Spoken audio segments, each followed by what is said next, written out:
અમેરિકામાં નાગરિકતા મેળવવી હવે વધારે મોંઘી બની શકે છે. મળતી માહિતી મુજબ ટ્રમ્પ વહીવટી તંત્રે અરજી ફીમાં તોતિંગ વધારાનો પ્રસ્તાવ મૂક્યો છે. ફીમાં આશરે 75% વધારાની સાથે જ ઓછી વય ધરાવનારા અરજદારોને અગાઉ આપવામાં આવતી ફી માફી અને છૂટને પણ સંપૂર્ણ રીતે હટાવી લેવાની તૈયારીઓ ચાલી રહી છે.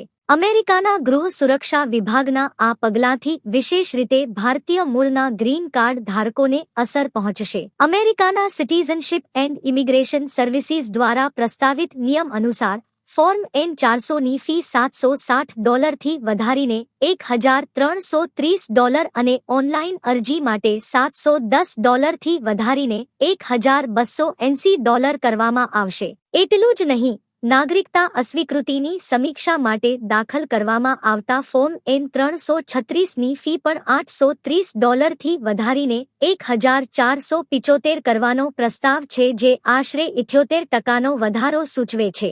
પ્રસ્તાવ અનુસાર એ આવેદકોની ફી માફીની સુવિધા પણ સમાપ્ત કરવામાં આવશે જેમની પારિવારિક આવક સંઘીય ગરીબી રેખાના 400% અથવા તેનાથી ઓછી છે. આ સાથે જ વર્તમાનમાં ઉપલબ્ધ ઓછી ફીના વિકલ્પ પણ હટાવી દેવામાં આવશે.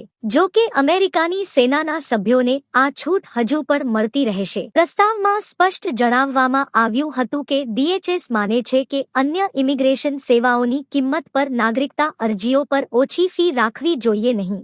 અમેરિકી સુરક્ષા વિભાગ દ્વારા પ્રસ્તાવિત નવા નિયમ હજુ લાગુ કરવામાં આવ્યા નથી. આ પ્રસ્તાવો પર 60 દિવસ સુધી લોકો પાસેથી સૂચનો મંગાવવામાં આવશે, તે પછી અંતિમ નિયમ લાગુ કરવામાં આવશે.